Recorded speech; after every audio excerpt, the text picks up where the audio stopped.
Okay, yeah. Thanks everyone again for joining this first virtual stake economy event.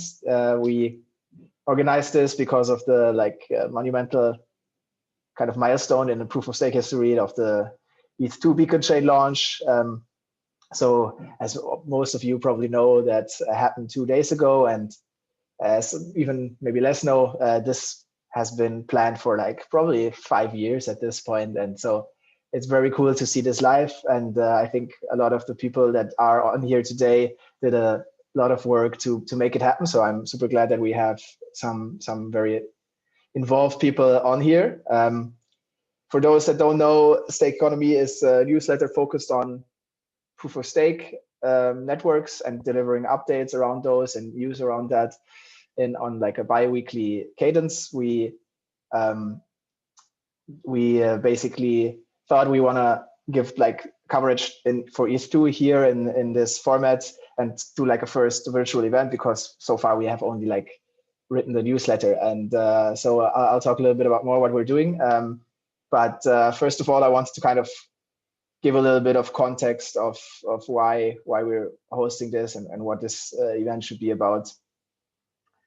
So yeah, let me start. So yeah, for the context, I mean, like as I just said, right, like proof of stake is been around, like now Ethereum basically switched, but this idea has been around for a long time. So I had written a post about this for Course One blog a long time ago. So you can also check that out if you want to know more. But essentially, the core idea is that this idea of staking came around with Peercoin in 2012, where I think Sunny King essentially came up with this idea of using the coins and like some randomized algorithm to figure out who gets to propose the block instead of like the proof of work puzzle solving that we know from Bitcoin. And so that was when Peercoin was born. And then there were a few other smaller like crypto coins that use that mechanism, but that was like pretty unsophisticated, let's say, compared to what is out there today. So 2014, I think, is another like big date when, for example, Tendermint white paper came out. So Jay Kwon kind of applied the BFT research that was already there from the 70s, how to do consensus in a distributed setting, to these new ideas of cryptocurrencies. And similarly, like Vitalik devised the slasher algorithm that is kind of how you can basically like the stick to the incentives of proof of stake. And then even later, you know, this matured more and more. We came to this phase of like, I call it research, where I know a lot of super smart people research different algorithms of how to do this efficiently. So for example, there's Cardano Ouroboros, there's the Casper papers. And even in that time, also like a lot of the proof of stake, earliest proof of stake chains started to launch with a decentralized validator set. So most notably, that's Tezos in, I think, June 2018 or something. And a little bit later, also Cosmos. So many people that are here today participated in that launch and also potentially the sale, and have been since working on kind of proof of stake, also expanding to other networks. And so it's cool to see how big that ecosystem has become. And also especially to see ETH2, who has been planning, and is obviously the biggest like network for decentralized application, kind of finally making the real step towards this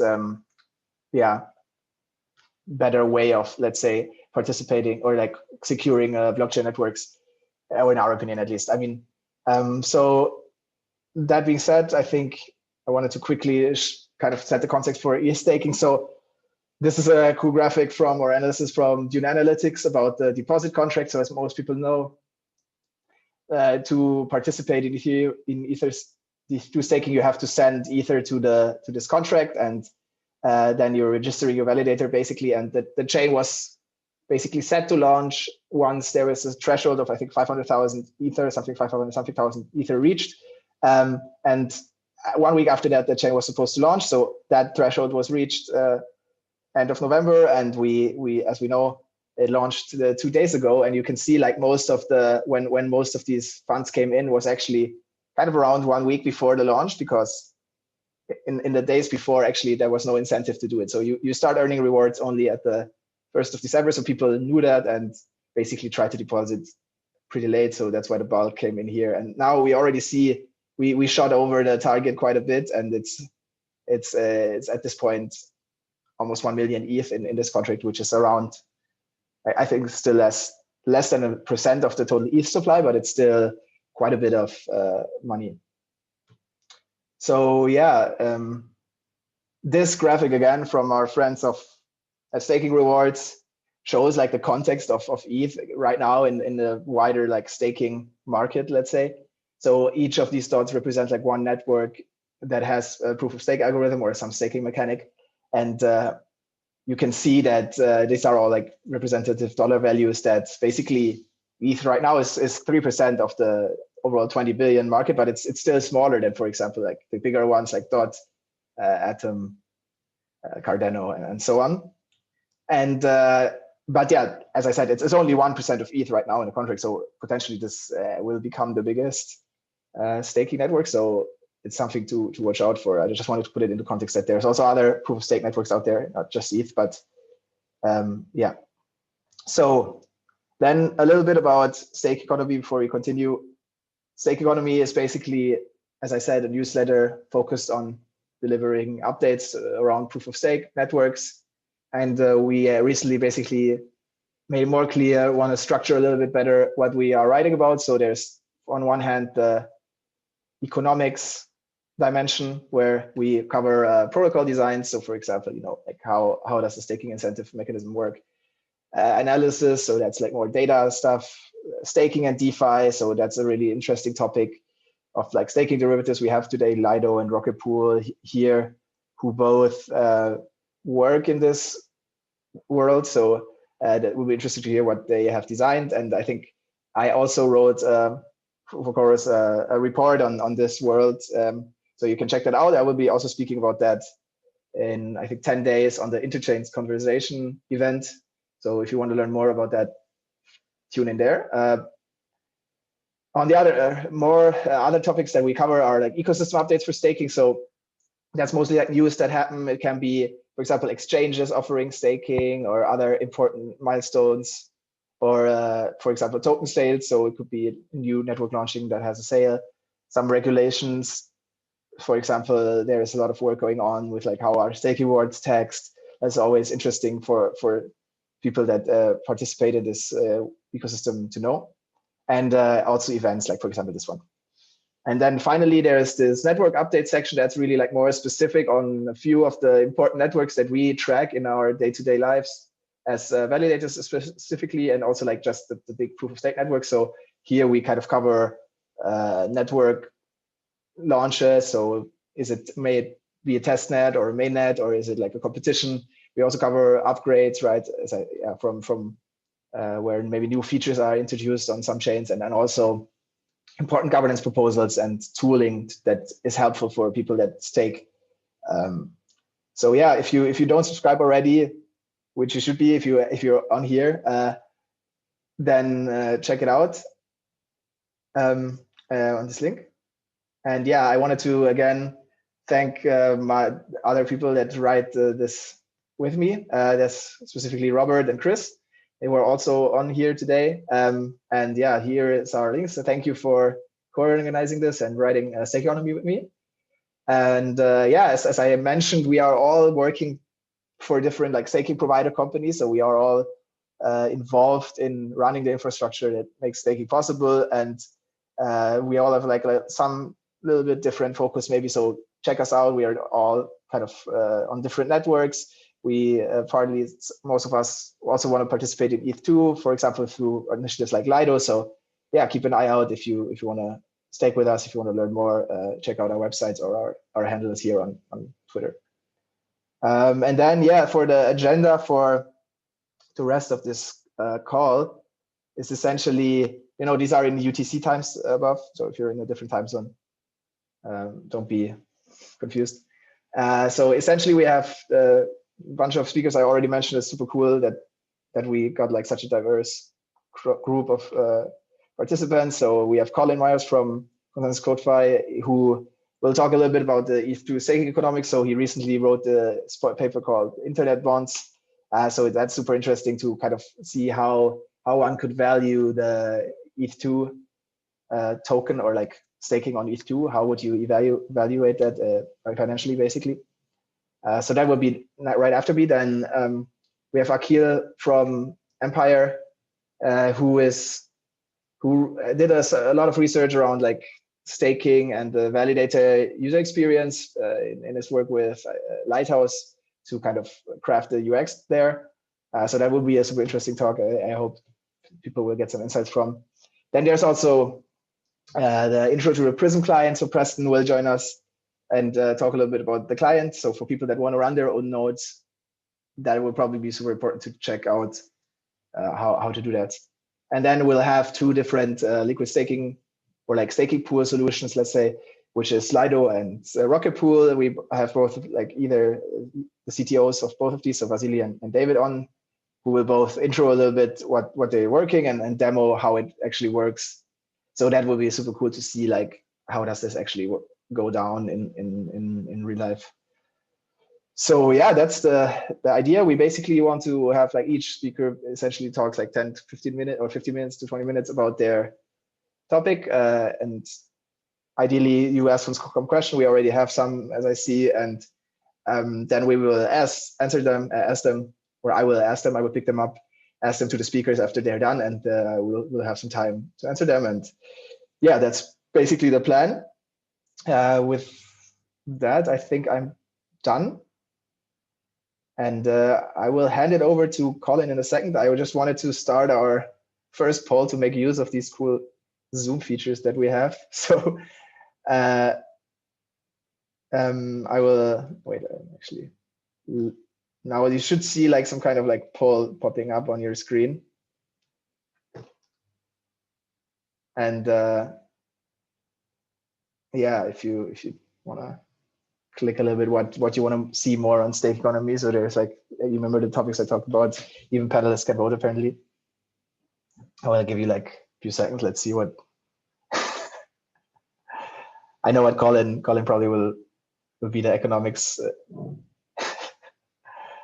Actually, I chose more things like this, more podcast and interaction.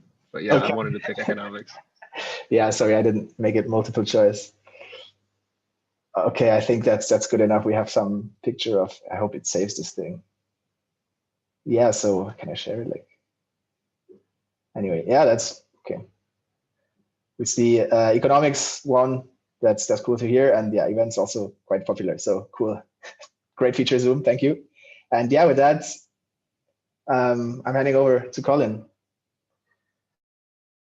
Awesome, thanks, Felix. Let me screen share here. Let me get rid of my Zoom box. Can everybody see my screen? Yeah. Yes, no? Yeah. Okay. But I see, okay, cool. We see your Apple Music. I see. Okay, hang on. Wrong thing. As if I've never screen shared before. I'm using a second screen though, which is the real problem. Okay, how about now? No. Yeah, perfect. It just killed itself. Sorry, guys. Okay, you can see my presentation, yes? Yeah, we can. Okay, all right, cool. So thanks everyone. Sorry for the little technical difficulties at the beginning here. I'm Collin Myers, currently working at ConsenSys Codefi. I spend the majority of my time building a project called Activate. And also over the past year and a half, have spent a lot of different time on ETH2 on the economics front, but also on the bootstrapping event. If you guys have staked or you're familiar with it, the ETH2 Launchpad has been built and maintained by the Activate team as well. So we've been involved with the ETH2 process for a while, and I also published the ETH2 calculator. So today we're going to talk about some validator economics. We got a lot to get through in 20 minutes. So I'll briefly go through things that I would find to be less relevant and dig into some of the more focused areas of economics, but this is kind of an all-encompassing view of ETH2. So let's get kicked off. Let's see here. Okay, so here's our agenda for today. We're going to walk through a little bit about what the beacon chain is. We'll talk a little bit about the phases. What are my responsibilities as a validator, my rewards, my penalties, some economic fun facts, and then we'll walk through some examples and some further research.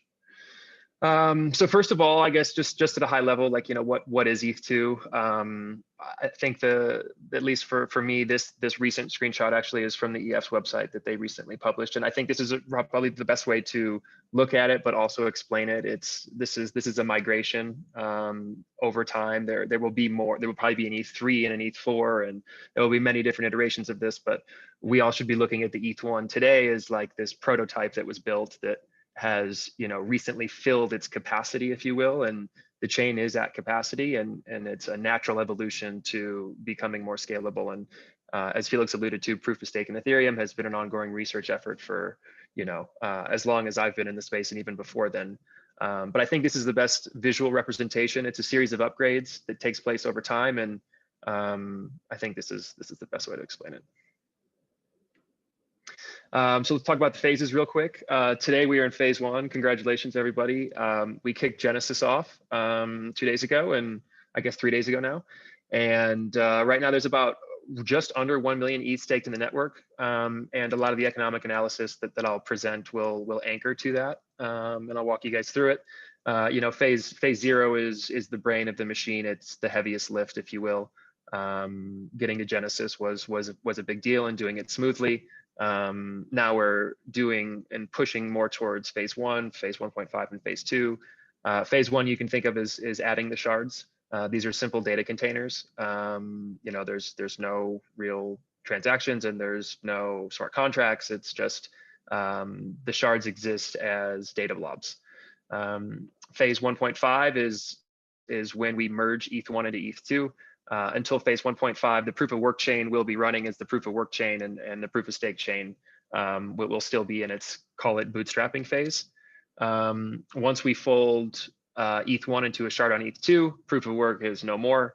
And moving forward from there, proof of stake will be predominantly 100% what the Ethereum network uses.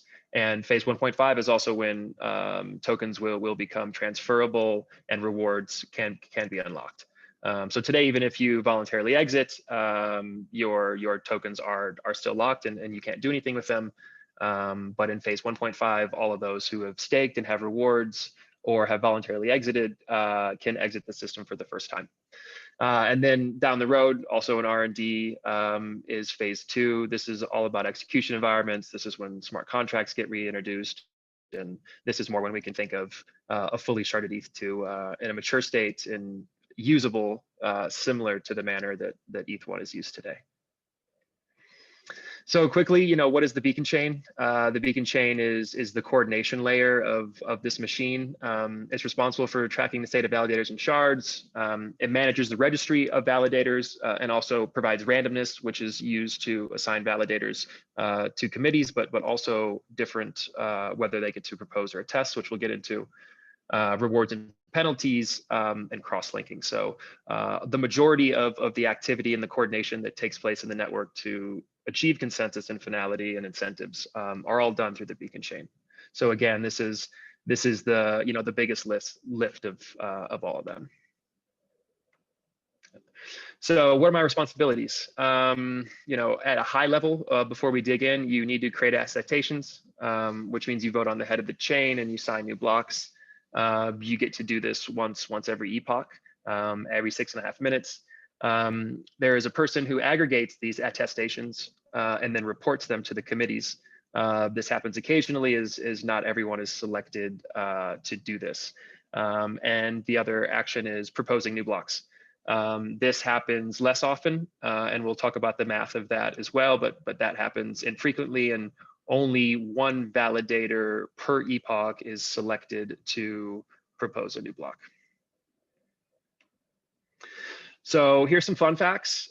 These are kind of like, there's a lot of different stuff going on here on the economics front, but this is really, I guess, from what I've gathered going down this rabbit hole, is like the high level, most important topics that I think are important for, if you have one reference sheet, I think this gets your mind in the right spot. First and foremost, ETH2 is different. It is pure proof of stake. There is no delegation function, which is very different to pretty much all the other proof of stake networks that are live today. And this requires, I guess, high level, like assets and machines to be tied together at all times. There are two key pairs.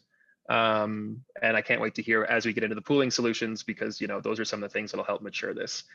So today, from a normal validator perspective, it's 32 ETH to become a validator. Every epoch, there is a base reward that's up for grabs. Base reward calculated in Gwei is a function of the amount at stake. So the amount of the base reward will change as more people get staked into the network. Within an epoch, only 32 event validators can propose. And that's the comment I made earlier. There is a proposer reward, which we'll walk through, but that happens infrequently for everyone. Rewards and penalties are transferred every epoch, and they are calculated based on the state of the network upon epoch completion. So within that 6.5 minutes, many things can happen in the network. There could be a mass exit of validators, so your reward could be different than what it was at the beginning. There could be a large increase in validators, or the queue could add a certain amount that then results in your rewards being lower. But it's important to know that you get paid every 6.5 minutes, and the amount that you get paid is based on the state of the network upon the completion of the epoch, not at the beginning of the epoch. Rewards will be highly variable by design. I don't like the word volatile when explaining this. It's, they're variable because it's based on the amount of ETH staked in the network. So as new validators come in and out, the reward rate changes because of that. And what it's meant to do is create this really fluid system and this fluid rate. And this also ties to the fact that there is no supply cap as well. And then just to mention briefly on inactivity, because we saw a slashing event yesterday, and I think it's important for everyone to remember that, inactivity doesn't get you rewards. You don't get anything good out of being inactive, but it's the least punished of all the actions. And I actually think about an hour ago, Justin Drake had posted something, and I think there's 454 validators currently in the network that aren't active, and they're slowly leaking. So we're seeing some cool real math from that in real time, which is exciting. So let's talk about our rewards here. We have our proposer reward, our tester reward, and our whistleblower, which we saw one yesterday for the first time, which is really cool. So we have some hard data on what that actually looks like. So you're a tester award. Again, this is signing new blocks. This happens every epoch. You have to make these actions. The first 4 actions here are only relevant for phase 0. And as you complete these tasks, you get rewarded accordingly based on completing these tasks. A big thing that is important is your attestation effectiveness, which is essentially how fast you can get it on chain. For the purposes of, and if you guys go into some of the block explorers, you can actually look at the validators and see where that percentage is for them. I have it set at 1 in the model.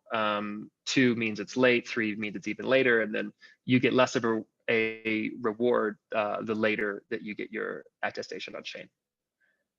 The majority of people will receive attestation rewards in majority because it does happen every epoch. And if you're included, you have to do it. Reward type number 2 is the proposer reward. Again, this is only available to 1 event validators per epoch. It happens infrequently, but it's very important because it's where the block production takes place. Reward type number 4 is the whistleblower award. Again, we saw one of these for the first time ever as someone was slashed yesterday for having a bad setup, not for acting maliciously, but they were still slashed. This is proof that someone in the network has acted maliciously, and this person gets rewarded for doing so. So if you guys go into the Beacon Chain Explorer and you look up validator 11313, you can take a look at their rewards, and actually currently of all the validators in the ETH2 ecosystem, this person has the highest balance because they received the first reward. So really interesting to actually see that come through in real time. So now we'll talk about the reward drivers a little bit here. Total ETH at stake, average network percent online, and the base reward factor are really like the three drivers that push the output, if you will, at the network level. So let's talk about total ETH at stake. Again, as mentioned, it's meant to be a very fluid system. These numbers are at the network level. They don't include validator costs. This is just raw protocol, what it's spitting out. I've highlighted the 1 million ETH marked here as this is genesis to 10 million. And right now what we're experiencing on an annualized basis, if it were to remain at 1 million validators in the network, you're looking at around 14.3%. But total ETH at stake is one of the primary drivers. Secondarily to this is a metric called average network percent on, average network percent online. This is a collective like reward mechanism where the whole network is rewarded more if the average uptime is higher. So here in this chart, we kind of lay out at our $1 million mark here. Let's say our average network percent online is only 90% online, then it's 13.73 on an annualized basis. But if we kick it up more towards 100, then we get into these higher brackets here. So again, it's it's a collective reward mechanism. I think it's very understated in the economics of this. It's very, very interesting. And I haven't seen too many things like it before. And then ultimately, again, as I said, there's a base reward that is up for grabs every single epoch. And right now, this base reward is set at 64. This is a fixed parameter. This probably has the most sensitivity to changing the economics of ETH2, in my opinion. So like, let's say someone wanted to increase the economics, they could push the base reward up to 74, 84, 94. These are really arbitrary numbers. And as you can see, the reward will increase as this base reward factor increases. But again, issuance also will increase as the base reward does. So I do briefly want to just spend a couple minutes on slashing. Usually I don't do this, but I think it's important. But I don't want to spend a whole lot of time on it because I am running out of time. And recently, Raul Jordan posted a great article about slashing in ETH2. I think it came out yesterday. So I would highly recommend everyone check that out. But ultimately, slashing, the two major ways to get slashed are by double voting. This is validator voting for two epochs in the same epoch. This is your double spend, essentially. Specifically for ETH2, the way that this does happen is a validator proposes two conflicting blocks at the same slot with a different root. And a validator attests to two conflicting blocks at the same slot.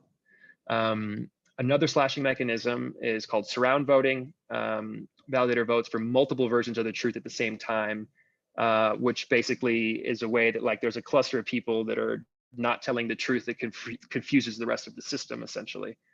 So this is also a way to get slashed. There's also non-malicious slashing, which is what we saw yesterday. I think this is just important to mention quickly. This can occur due to a bug or a mistake in someone's setup. Not necessarily their fault. And this is what we saw yesterday. However, if there's a large number of validators slashed, even if it is non-malicious, everyone could end up losing their own stake. So it's very important to make sure that your setups are secure and you're following instructions and reaching out to those in the community that can help. So what takes place after slashing? I think this is interesting. Long story short, they are forced to exit over a 36-day time period. Where they are continually penalized until exit. There's some penalties that take place at the beginning. There's some penalties that take place every epoch until they exit. And then in the middle of the way, there's a pretty big hit that they take halfway through that time period. But again, I have a link down here for the article that Raul came out with. And I think that's probably best for everyone to get stuck in on the weeds. Offline is the last one. This is, inactivity. It's a countermeasure if the network stops finalizing. And this is basically a way for the network to rebalance itself by pushing down and pushing out validators until we can finally exceed 2/3 so we can finalize. Very interesting mechanism as well. And again, you miss out on rewards and the punishment of inactivity is very small compared to slashing, but it is still a form of punishment, if you will.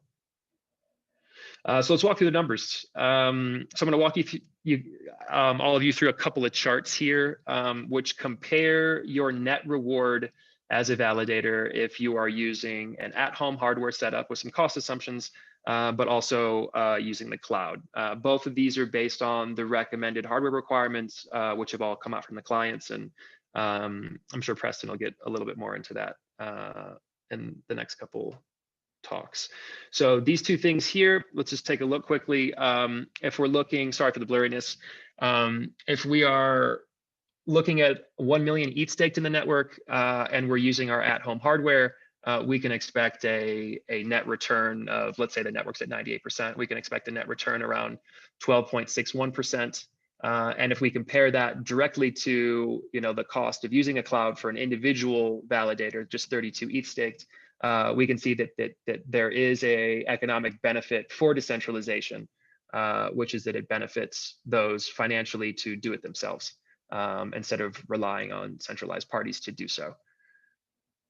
And now to give the macro view here, this lines up all three options for everyone. This top red line here is the network itself. Again, no cost baked into this. This is purely what the network is spitting out. Our green line here is what our yields would be if we did at-home hardware. Again, this is from Genesis until 10 million ETH staked. And then our blue line here is what happens when we're using a cloud provider.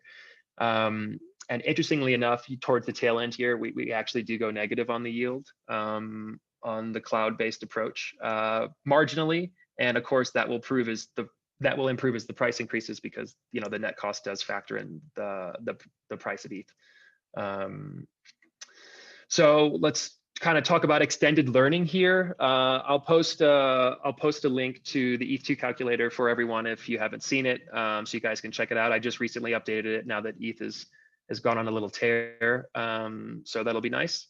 And then what we did recently, Marsh, me, and myself, went on more of a deeper dive into the economics and got really granular and basically simulated a 2-year time period of a mock validator across phase 0, phase 1, and phase 1.5. And what we were really trying to do here is, yes, we were trying to show the economics of ETH2 and what they would look like at a granular level. And we also got really deep into the validator only getting rewarded for proposals, from the one out of the N validators, and also his effectiveness as well. So this is the most granular model of the ETH2 economics that we built. And what we wanted to put together is this mental model of now that the ETH2 chain is live and it's going, we have just created it the first internet bond. And people have been trying to value these things for years and crunch them into different categories. And what we really just wanted to do is just say, hey, look, we're just going to look at all the properties of this thing and compare it to some of the assets that we know about, and then come to terms on what is staked ether and what does it mean. And our end result of that is that an internet bond is a new type of reward-based digital work agreement that in a mature state can best be described as a hybrid perpetual bond with debt and equity-like components. So the link to the internet bond white paper is up here. We just released the first version about a week and a half ago. So if you want to go deeper, there is a model that is included for this, which is much more granular than your traditional ETH2 calculator. But I think everyone will find that to be quite interesting if you find this to be interesting. And finally, some more future work that we are currently working on as well. Mar and myself are helping the EF, and also Blocks is helping out with this as well. And we're pushing through the secret shared validator effort, which is essentially a way for a validator to split their keys across multiple machines. So 4 machines are using threshold signatures to basically decrease downtime and key protection. So it's a really interesting effort. There's much larger ramifications that will come out of this, but now that mainnet's launched, we'll actually be ramping up efforts on this more publicly, and we'll be doing some cool crowdsourced incentives and some grant work as well to get this thing pushed across the finish line. But again, there's some economic implications here, because if this does part of what we're doing here will include an economic analysis to the validator that'll basically say, look, if I want to use like key splitting and secret sharing across my cluster, what are the economic impacts for me, and what is included there, because it's not the same economics. So we're excited about that, and if anyone wants to participate, we have a Discord channel, and if you guys want to reach out on Telegram to any of the people, please feel free to do so. And as for me, that's about it. If anyone has any specific questions or wants to jump on a call to do a deep dive, here's my email, and then here's my Telegram and my Twitter. So again, thanks everyone for coming out today, and hope everyone's staking responsibly, and I hope everyone's staying healthy as well. Cheers. Thanks, Collin. Awesome. Yeah, like I think we promised like to answer some questions, to do some questions, and here there is one for you. So okay, let's do that. I'm just gonna read it out. Cool. How do the validator economics scale as more validators come online? More specifically, how are rewards impacted as the number of validators increase? Yeah. So as more validators come online, the reward decreases. It's just kind of it's due to the nature of, like, call it the loading mechanism, but it's part of its encompassing design, which is a lot different than what you see in other networks. But without going too deep into it, at its base level, it follows the curve. So the earlier you participate, the more you will be rewarded for taking that risk on inside of the network, and then as it reaches maturity, it'll reach itself at a mature state. But the rewards today that you see will probably never be there again, I personally see this kind of more maturing between the 7 and 10 million realm. So get staked today, but do it in a responsible manner. But I don't foresee us ever only having 1 million ETH staked in the network. So yeah, hope that answers your question. Yeah, totally. I mean, so basically, if you add validators, you're flattening the curve, essentially, right? Correct, you are, yeah. Exactly. There was another, I mean, actually, oh yeah, let me add this other one, maybe because it's here. What, if any, safeguards are in place to reduce the risk of stake centralization among larger holders or infrastructure providers, if there are any, or if you know? Yeah, I think that's a great question. There's some work that's being done there, and part of that is the SSV effort. There are larger, it's actually something that Mar and I are currently doing our second writing on, but there's some centralization problems in the industry that are forming as a whole, not just in ETH2. So building a secret shared validator protocol for ETH2 and other networks is like something that can like substantially help to some degree, right? It'll help you to a degree of, like, the centralized parties will have a more secure setup to protect you. But again, those centralized parties will then continue to get larger and larger. So reducing that inside of proof of stake is actually a problem that I think already exists, but most people are ignoring. And really the only way to do it is, in my opinion, by providing a new incentive layer for collaboration between people who are acting at the chain level.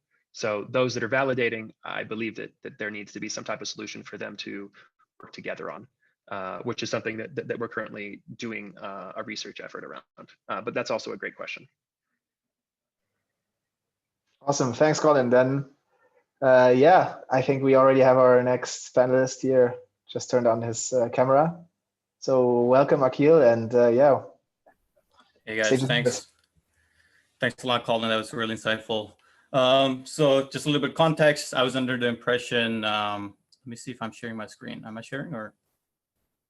Not yet, no. Okay, share.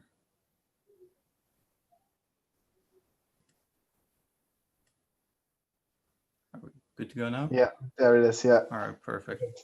Yeah, so I was kind of under the impression that Lighthouse would also be presenting, so I wanted to keep my presentation to be quite high level and somewhat brief. So I guess I'll represent them through my Zoom background, but ideally we had some more interaction happening there. So I thought this would be a good opportunity, especially for staking economy, because a lot of the individuals and the ecosystem are from quite a few different networks that kind of engage with staking at this point. So it would be good to introduce the community to the challenges that ETH2 faces and highlight some of the research that was done early in the year and use this as an opportunity to kind of reflect on all the work that's been done over the past year and kind of see where we're going after the launch of phase 0. So a little bit context. Personally, I actually got into the Ethereum ecosystem because of staking. I was quite interested in the opportunities that were present there. So I've been looking at Serenity for over the past 4 years, and it's really exciting to see that we're actually at something that's launching now. So not being an actual technical developer or someone, I was quite intrigued by the early iterations of Mist and what the parity UI kind of promised. But when I actually got into installing those UIs and interactions, it became quite clear that user experience was not really at the forefront of these networks. And it was quite difficult to actually engage with the network as a whole. So once we get into the research, what we kind of approached the ecosystem was with quite a few different stakeholder interviews. It was quite of a collaborative community effort. So I think everyone on the panel was actually involved in this research with the exception of maybe Vasiliy. So Collin, Mara were quite instrumental in kind of reaching out to us early. Felix and Chris were very nice and facilitated a lot of the conversations that we had early on.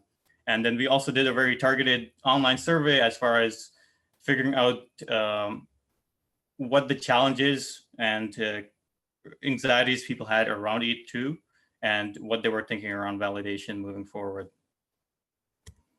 So some considerations to take into your mental model is when we talk about staking and validation, a lot of the networks use similar context with terminology, but there might be quite a few different issues in that regard as far as participants still had a varying understanding of what it was meant by validating and staking on Ethereum because they're used to delegated proof of stake networks. So they were wondering how they can actually stake without running a node or a validator like they did on Cosmos or Tezos for that matter. And the additional complexity was that in order for you to stake on Ethereum, you actually need to actively participate and run a validator. And then you also need to commit 32 Ether, which is a challenge that individuals like David and Vasiliy are trying to kind of get over moving forward. So Ethereum is like uniquely positioned to onboard thousands of enthusiastic validators that demonstrate the willingness to lock up their majority of their Ether and kind of stake in the ecosystem. But the obligation as far as the user experience kind of falls on the client teams and the implementers to ensure that the participants have a clear understanding and the challenges and the risks at hand when it comes to staking and validation. So prior to ETH2 launch, most of the validation was kind of done by professionals. Now we're kind of changing to these home validators, and there's some unique challenges kind of come with that. So Collin briefly touched on where we stand as far as in the pipeline of the different phases. But what comes with phase 0 is the beacon chain, which is a core consensus and the backbone of ETH2. Then we kind of also have the deposit contract, which allows you to actually commit your funds for becoming a validator. There's a one-way bridge. That means there's no bi-directional transfers. And there's the users are mainly validators at this point. So the complexity is that the timelines that are uncertain, there's long period of lockups, and there's high risk factors associated with it. This is a recent visual that Vitalik just kind of output a few days ago or yesterday, I believe, as far as like progress with ETH2. As you can see, there's a lot of work that still needs to be done. And there's quite a few challenges that we need to get over as we move forward. So some of the highlights that we found through the research was that approximately 67.5% of the participants are not technically oriented. So they're knowledgeable, but they don't consider themselves to be technically oriented. And only 30% of the participants have actually mined on Ethereum, or only 40% of the individuals have kind of staked within the context of a proof of staking network. So when you look at the user profile, these are individuals that have a very high level knowledge base, but they're not technical. They have an indication of wanting to help secure the decentralized network, and they want to experiment with this technology. So they're not too concerned with the lockup period, but it is still a consideration for them. And obviously one of the main motivating factors for them, for 63% of the participants, is to earn rewards. And then the rest, about 30%, want to kind of help secure the network. So as far as validator expectations go, there's a high level, sorry, I think the copy here is broken, but about 83 or 74.8% of the individuals were interested in staking with their own node, whereas 41% were interested in staking with staking pools such as Rocket Pool or Lido.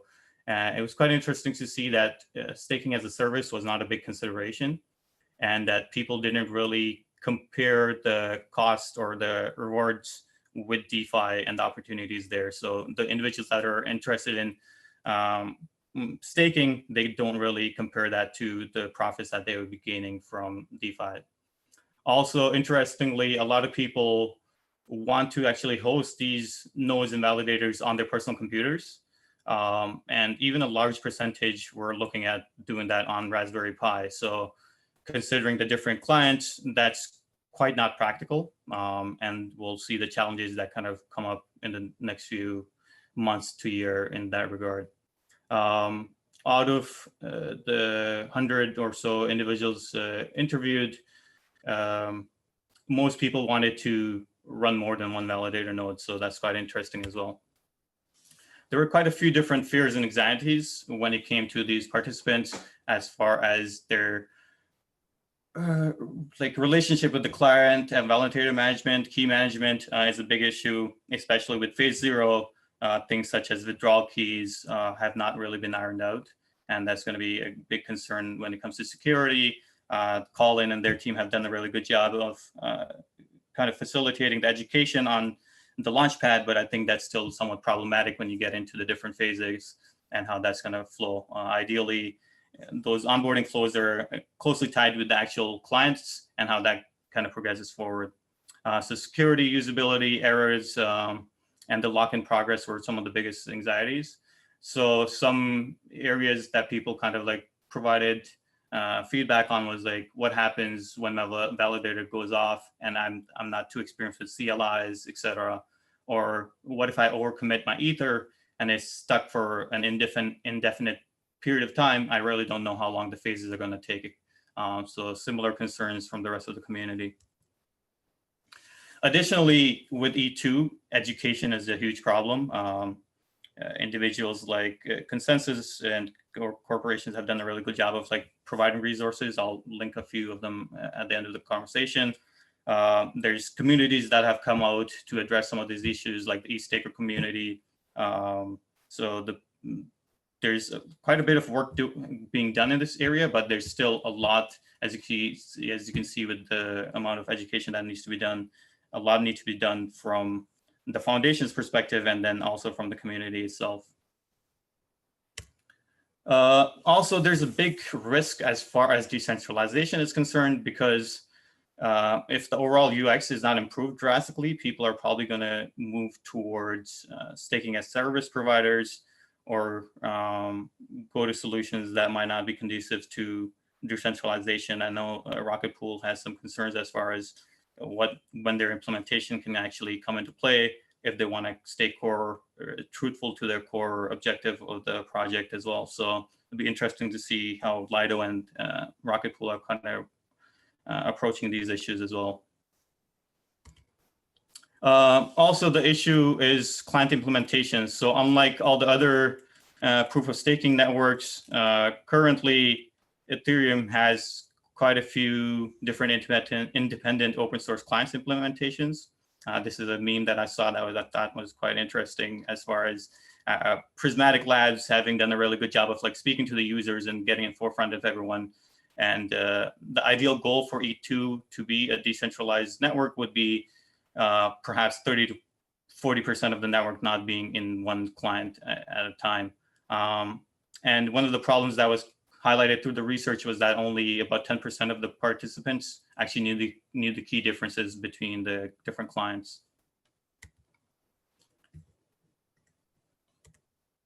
So where we stand right now is within the past few days, we have approximately 1 million Ether deposited. That means that's about 30,000 validators, and that's about 3,300 unique addresses. So compared to other staking ecosystems where it's a very small subset of validators, we're getting to a place where there's a lot more individuals coming to the ecosystem and having to learn and create resources for that. So we've also already started to see some UX issues kind of crop up. Collin touched on the slashing factor. There was also another case where someone lost their mnemonic phrase. People are having issues with their internet connections and having some sort of fallbacks. So these are concerns that people will continue to see over the next few months as they actually onboard and figure out that this is a lot more involved than they perhaps had previously thought so. So from a UI perspective, staking and validator interfaces are quite bad. Onboarding is quite difficult, and people are usually required to be quite technically proficient to actually engage with these ecosystems. And as mentioned previously, there's a large risk of network centralization if these issues are not kind of tackled sometime soon.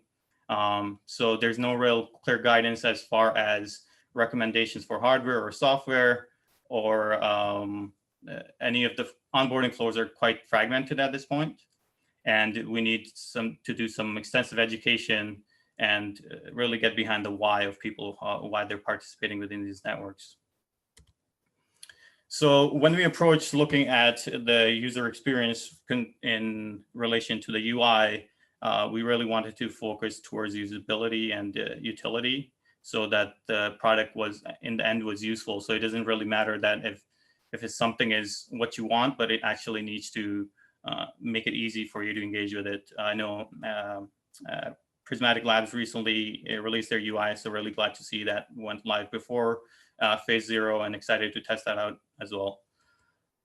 So we really examined the user flow of like how the onboarding journey looked like, where the pain points were, where our points of intersection look like, and really try to engage with the community to figure out what that journey looks like in lieu of something like the Launchpad, where they have a good indication of what they're getting into, what resources they need, etc.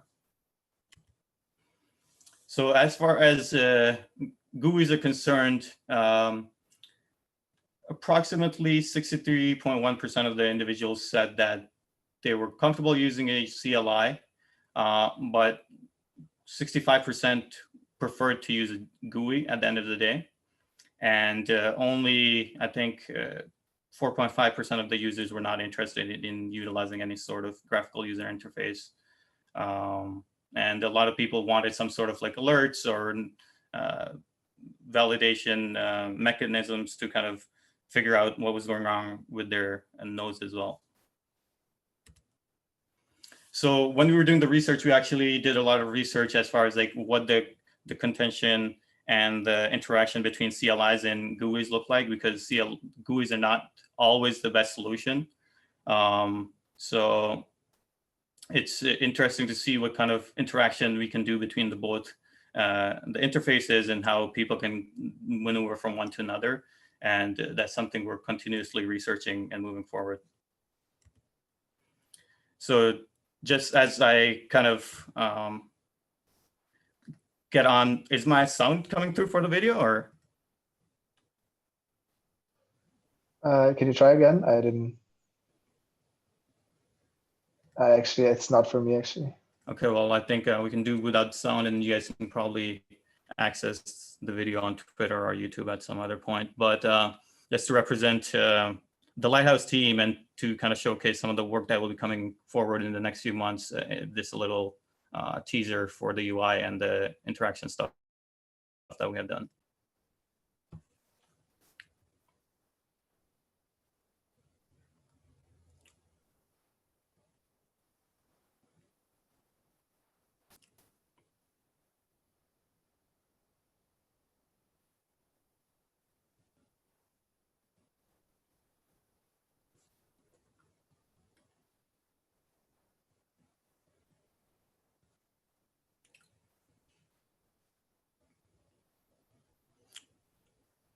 It's a lot more enjoyable with the sound on, but I can share the link later.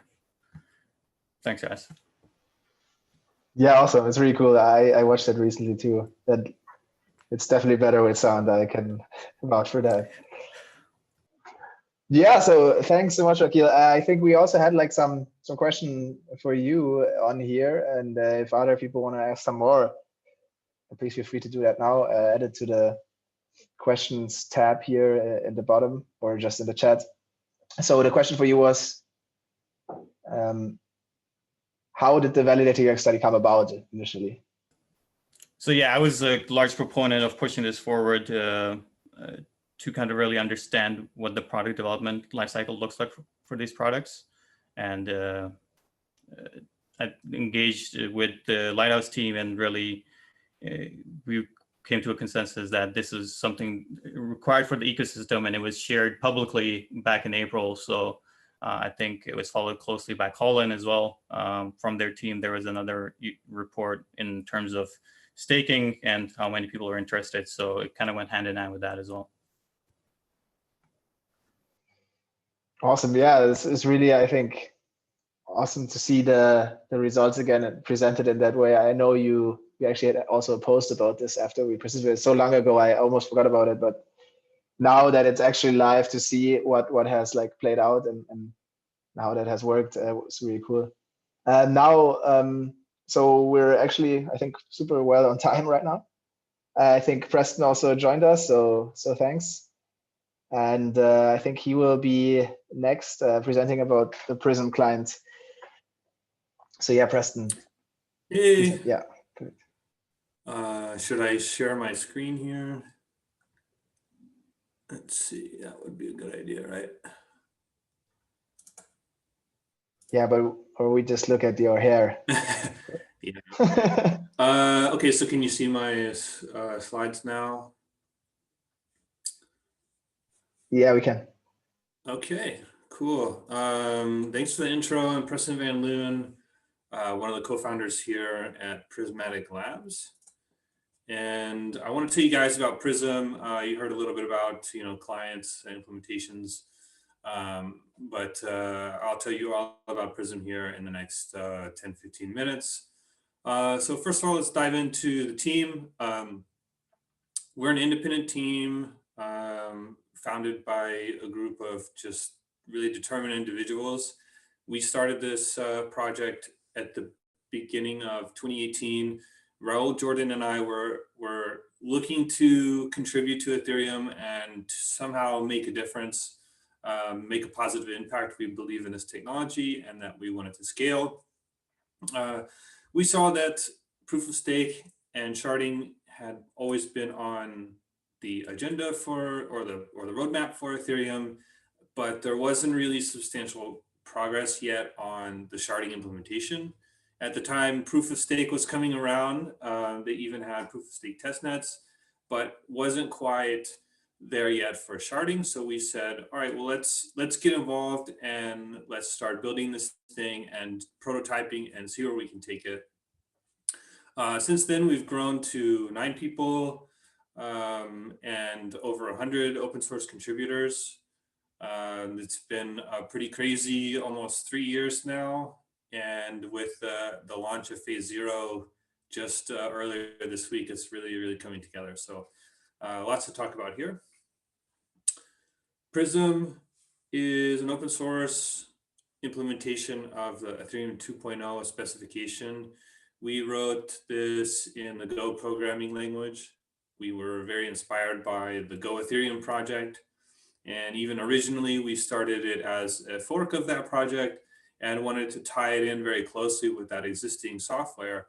But as time went on, we found that the Ethereum 2 upgrade it's not as simple as adding some new packages or functionality to existing project. It was actually a complete rewrite of everything. So after months of iterating, we ended up starting over from scratch without the Go Ethereum project and just using small pieces of it. And today, this is kind of what you see here. You have the open source project here on GitHub. Taking a look at the client design, from the very basic level, we've implemented it as a client and server architecture where you can have the beacon nodes operating as a server doing the bulk of the work. You can run multiple of these redundantly. You can have them in different availability zones or however you want to do it. And then you can have your validator as the client connecting to those beacon nodes. The validator can run multiple keys. It's not connected to the outside world. It's really only connected to the beacon chain and the beacon node, which deals with all the outside traffic. Looking at another setup, you can run what's called a slasher, which is another piece of the software that runs independently as a client, monitoring the beacon chain for certain slashable events. And these are basically considered attacks or things on the network that are meant to disrupt the finality, whether or not they're malicious or an accident. As we've seen already, there's been one slashing in the beacon chain phase 0 where a user was running their keys with multiple processes, and then they ended up proposing two different blocks at the same time with different information, and that is a big no-no. It's very clear that kind of behavior can confuse the network. What are we supposed to do with two different blocks? It's not supposed to happen. So we have slashers running that are penalizing that kind of behavior. It is optional. You don't have to run the slasher to be a validator, but if you want to help with the network, it's definitely encouraged. Taking a look at the beacon node responsibilities, this handles all of the peer-to-peer traffic. This is what's communicating with the outside world. The validator does not connect directly with these with outside peers, and that's kind of a security feature. You can keep your validator in an isolated environment where it doesn't have access to the outside world, and kind of reduce potential vectors there of being compromised or improper access to that process. Beacon node also monitors ETH1. Part of the beacon chain is that we're accepting deposits from ETH1 where new validators can join. And so it's the beacon node's responsibility to monitor that.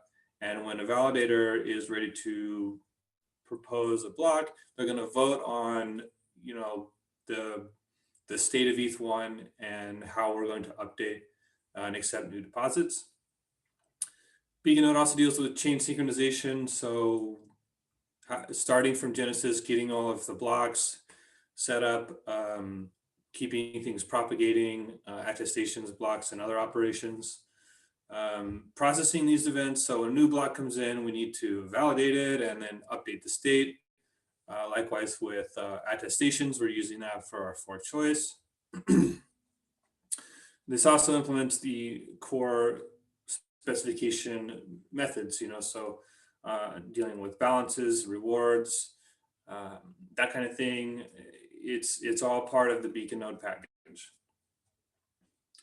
Beacon node also exposes various RPC services. Obviously, this includes the interface by which the validator is going to communicate with the beacon node, but also exposes data that you might want to use, for example, for a block explorer or for other types of extraction. If you're interested in simply reading the state of what's going on in the beacon chain, you can use these RPC services. There's an Ethereum APIs written by Prysmatic Labs. And then of course, there's a common API, ETH2 APIs, which is not yet finished in Prysm, but soon will be. And hopefully that's what everyone's going to be using. So definitely take a look at that if you're interested in the data extraction part. Validator responsibilities are pretty minimal. The idea here was that we wanted the validator to be lightweight, to do the bare minimum that it needs to do and do it safely. So validator is responsible for signing block proposals, creating attestations, aggregating those attestations and sending those back to the beacon node, propagating that through the network. And then of course it keeps its own history around as a means for slashing protection. So if you're connected to, say, another beacon node that you only kind of trust, you want to make sure that that beacon node is not going to give you data that's going to cause harm to your validator. So you're keeping track of everything you've done so far and checking yourself, saying, okay, if I sign this new block, it's not going to get me to get slashed because I've already signed a block at that slot. The slasher, and if you're familiar with the television show SpongeBob, this is the hash slinging slasher, which kind of we have taken inspiration for our slasher implementation. It's monitoring slashing events such as surround votes with attestations, double votes, so voting on two conflicting blocks at the same time, and then double block proposals. So when someone has produced a block different from one they've already produced at the same time, when it detects these type of slashable events, it broadcasts them through the whole network. And the idea there is that this is kind of, it benefits the whole network in the sense that the next proposer is going to see that event, whether or not they are running a slasher, and they have the opportunity to include that. Some people may want to use a slasher in kind of a selfish way. So as soon as they've detected the slashable event, they're going to hold on to it until they're a block proposer. Well, the problem with that is that becoming a block proposer is pretty rare. So propagating it through the whole network ensures that this type of event can be caught faster and be provided in the next possible block. And as I said before, this is optional to run. You could still be made aware of slashable events through the network by some of these, by some people who are running a slasher. So it's completely optional. And it doesn't require a little bit of additional resources to do. So if you're running on a limited machine, I'd recommend not running a slasher unless you really wanted to, because it is optional. Okay, so running Prysm, let's take a look at that. One of the first things you'll do is interact with the launchpad. This is kind of the entry point for all validators to join the system. While you're working on that, there are different ways to run Prysm. Some people want to build everything from source themselves, which is great. Some people want to use Docker or containerized images that we provide. And some people, the most common one we see is users downloading our precompiled and signed binaries. So, you know, these came from the Prysmatic Labs team. They've been uploaded and they're signed with a cryptographic signature that you have saved and you trust, and you know, okay, well, this is Prysmatic Labs that does it. But if you don't trust us, you're always welcome to read the source yourself, build it yourself. We provide instructions for all of that. So just depending on how you want to approach this, all these options are great. None are better than the other, but kind of just depends on your personal preference. So running the beacon node, there's 3 ways to do it. As I said, you can use our installation script, which will automatically download the latest signed release. You can run that, and the minimum flags you need are just to provide a Web3 provider. So you need access to the ETH2 chain, so you'll need to be running some kind of Ethereum 1 node whether that's Geth or Nethermine or Open Ethereum or any of the other options. You also can use a third-party provider if needed. We encourage you to run a node yourself, but understand that sometimes that can be difficult and you need to get online fast.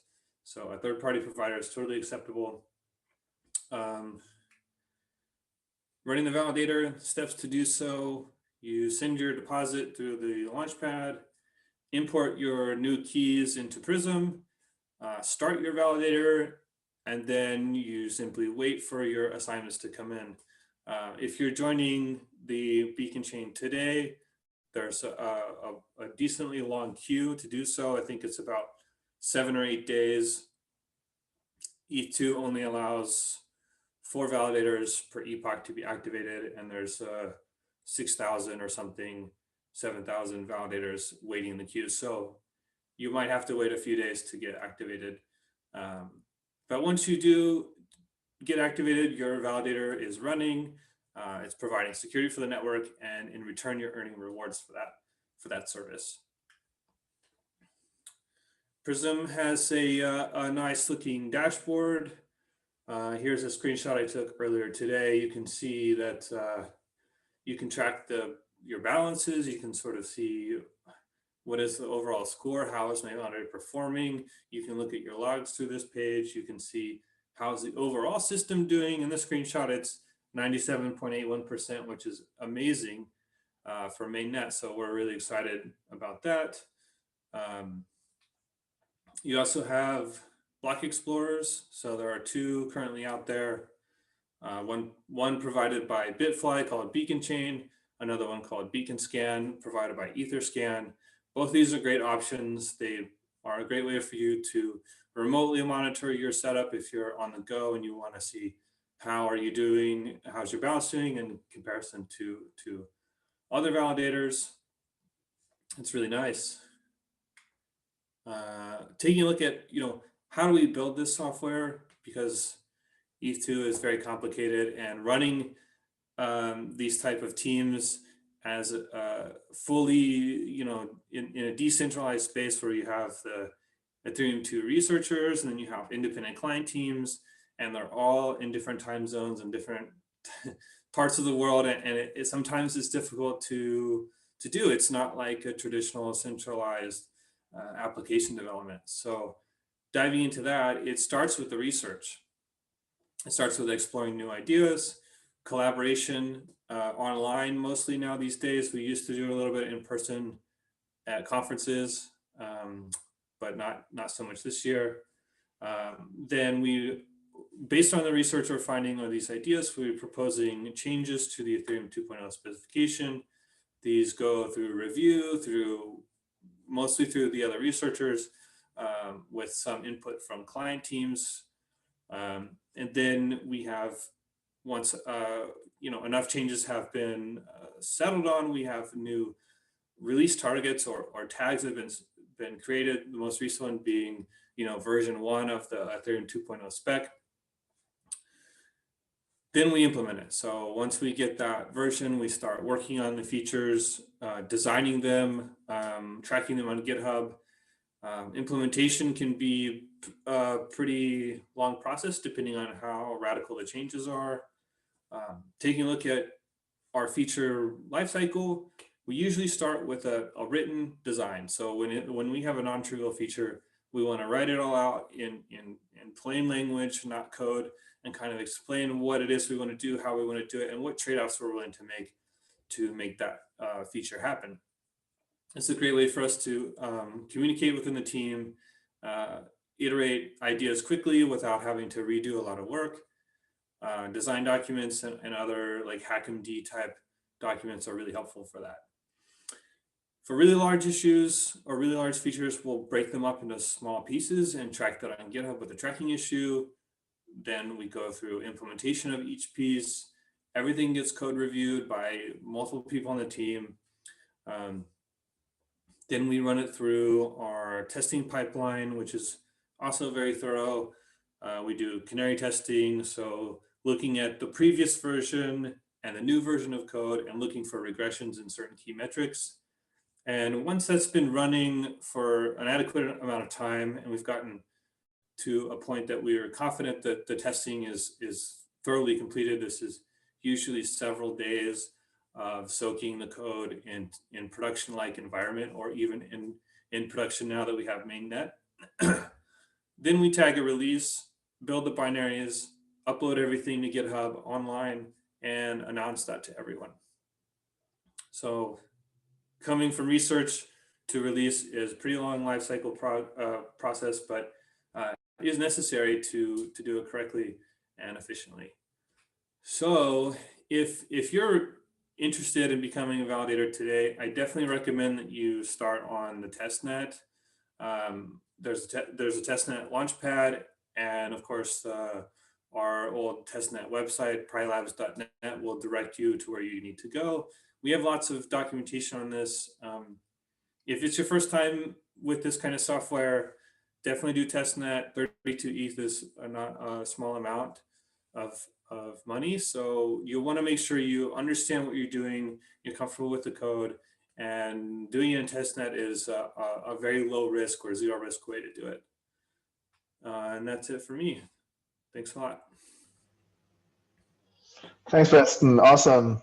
Yeah, I have one question for you also, if you can answer that. I think there's one that is, are there any simple monitoring and alerting services available for hobbyist validators? For example, those that may not want to run Grafana.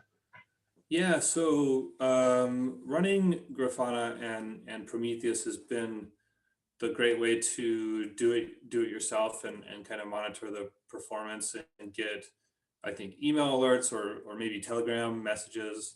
But it is another piece of software you have to maintain and keep up. So it's not for everybody. But I think that Beacon Chain, the Block Explorer, provides email alerts if your balance starts decreasing for more than like 5 epochs or something like that, or if you get slashed, it'll email you. And I know that Beacon Scan is working on that as well. If they haven't already, there are a couple, these external monitoring third-party pieces of the puzzle are definitely a good option. All right, cool. Thanks so much. Then I think I wanted to make another use of this polling feature. If we already have people that run validators, would be interesting to kind of see what people are running. So I'll launch this here again. Should be popping up on your, getting some not running validators, definitely.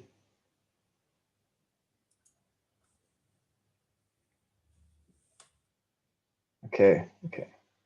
Oh, this Lighthouse is winning against Prysm right now. Well, yeah, it's a close one. Okay, yeah, cool. So wait, let me share this with you. Some people answered. So yeah, it seems to be mostly like not running or multiple. I guess that might be like some of our panelists that have run multiple. And then yeah, Lighthouse actually more than Prysm. Cool. Thanks so much, Preston, for joining us and for explaining Prysm to us. And then we'll switch to like the final part, let's say, of this event, which is about the kind of third-party staking solutions, staking pools. So we have first Vasiliy from Lido, who will introduce their protocol and demo it too. And then later we'll have David, but I'll introduce him separately. So yeah, Vasiliy, feel free to take the stage. Hey, I'm the tech lead of Lido. I'll start with a demo. It will be a really small demo because we make it a very simple thing for people to use. So we're making a staking protocol that allows people to stake.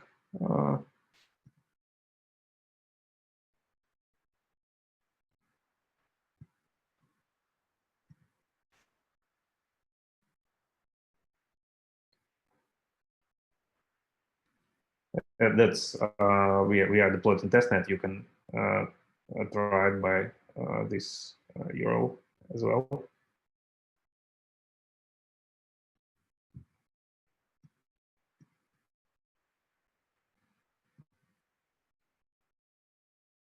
Yeah, goalie. Mine it for some. Yeah. So I staked 2 Ethers. I got 2 staked Ethers in return, and the balance will slowly increase day by day. Well, actually, in testnet it will be about 10 minutes between increases, but in mainnet day by day will slowly increase as long as rewards keep coming. And if God forbid there will be a slash event or penalty, it can decrease accordingly. So that's it. That's the demo. That's how you use Lido. That's how you stake with Lido. Staked Ether tokens are transferable and can be used in many of DeFi applications. So that's what we're building. And how it works and why we did it, that's what I'm going to talk about. So the rationale for making Lido was when we took a long look at Ethereum 2.0 in the beginning of the year in February. I mean the P2P validator. We are one of the leading staking providers in the space. We are noticeable in many of the proof of stake networks, and we provide professional staking services. So we are moderately good at this, at attracting stake, at staking, at validation, and so on. So we took a look at Ether, and we understood that it would be pretty hard to connect the people who want to stake and don't want to run the infrastructure, and to connect it with professional node operators. So there is we know the stakers. Most of them don't want to deal with technical aspects of it. So they have the big bags that they want to grow, but they don't want to do anything. They want professional operators. That's how most people work with staking.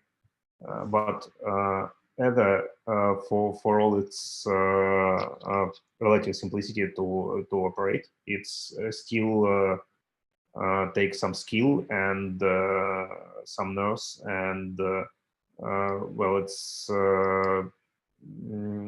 not that easy to operate, even as simple node as one of the other clients.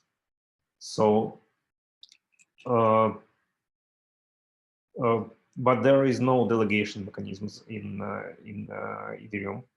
That's on purpose. I understand it, but that means that people will just sit on there and won't validate. And there is no delegation. There is a very long freeze period, and the only way for staking providers to connect with stakers is with either with custody or with a pretty, I think, pretty complex legal agreement to stake and for node providers to stake, and for the staker to transfer them some part of the reward when the transfers are available.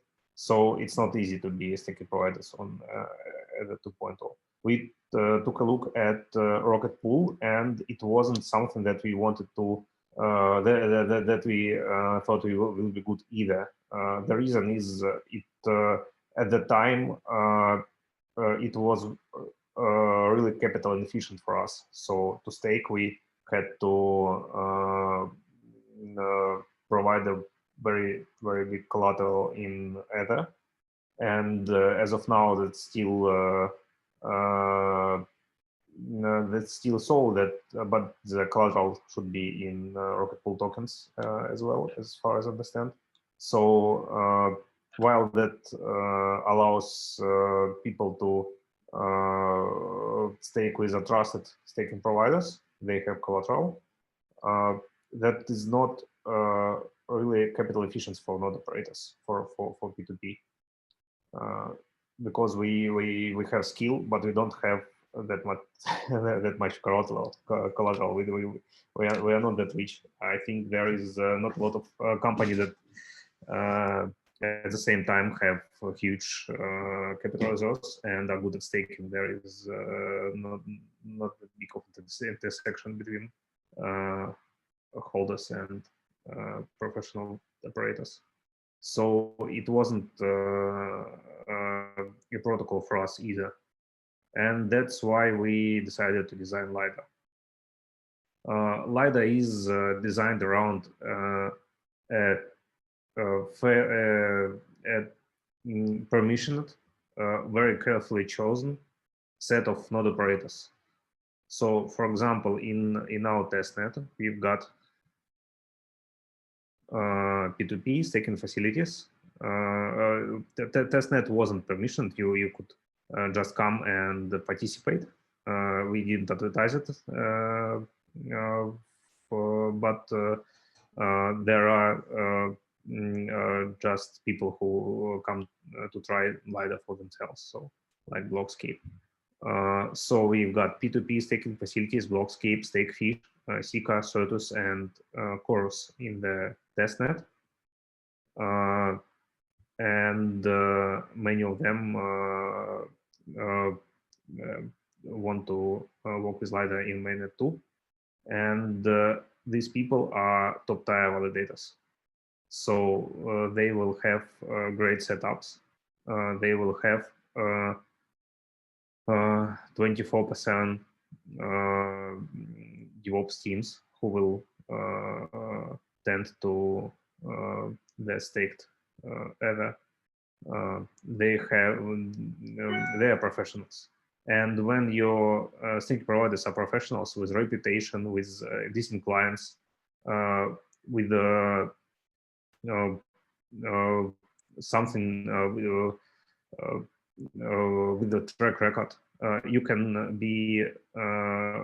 relax a lot on collateral. So that's what we did. Our protocol is very simple. There is a DAO that can select the staking providers. When people stake with Lido in this widget, the Ether is buffered. So no, not here. For example, there is a small buffer of 100 Ether right now in the testnet, and that is when this buffer is deposited, it's distributed between node operators in a round-robin fashion to make it more to make Ether validation more decentralized. So each node operator is more or less even with every other, and the stake is distributed uniformly. Every day, a set of oracles will report the balance on side of on the beacon chain, and according to the increase or reducing interest balance, the balance of stake token in your wallet will change too. That works a bit like other tokens like a DAI, a USDC, etc. So right now the demo works with the testnet deployment works with Vasiliy and Piedmont, and we are joining for mainnet deployment too. The necessary evil we have in our protocol is withdrawal credentials. As many of you know, there is no smart contract withdrawal credentials right now for ETH 2.0. So we can't make this trust minimized. There will be a degree of custody, and to make this degree lesser than full custody solutions, we developed a threshold signature solution for Ethereum 2.0, where a set of reputable people that are not affiliated with P2P will together generate a threshold. It's a bit like multi-sig. So they will generate a threshold signature that will they will collectively control, that can be when the transfers are enabled, that can be used to transfer the Ether into the protocol itself. That's not what we would prefer to use. We would very much like to use smart contracts for that. But we think that the speed of launch is very important, and if well, the real competition for staking pools are not other staking pools, for example, and not self-staking. The real competition is custodial and exchange staking. For example, Binance is generating to issue a token for Beacon Chain Ether, for staked Ether, to tokenize it, and that's what would take the market if we don't launch soon. So we had to go with this. I think that's it from my side. So thanks, Vasiliy. Yeah, totally. I think this is also the way we at Chorus personally look at this, so that basically by tokenizing this in a more decentralized way, right, you kind of avoid that all that happens on the centralized exchanges. So I think Lido and probably also Rocket Pool do their best to build like a decentralized solution with what is there, what ETH2 enables. There is a lot of discussion also going on around like how to enable it with the smart contracts, and yeah, we'll be glad to support pushing the ETH2 to enable those kind of things to make it easier to build a decentralized staking pool solution. Yeah, and so yeah, I think there probably like most questions are actually for you. I think there was one. One question was, how is the slashing risk kind of absorbed by Lido? How is that kind of divided between the operators, or who is kind of carrying the slashing risk? Slashing risks are carried out by the stakers. So we have we don't have any collateral set up like Rocket Pool does. We have a permission set of professional staking provider to reduce the risk. We also have a insurance fund that funnels some of the protocol fee. Initially, this fund will be used in the events of small slashing to directly offset them. And we also talking with cover providers like Nexus and ShieldDAO and Cover to have it used to buy the cover for slashing that will that can be used to offset the risk in a more efficient way than directly compensating people. But it won't be a 100% protection. It will be always up to a degree, and after that degree, the risk are socialized between stakers.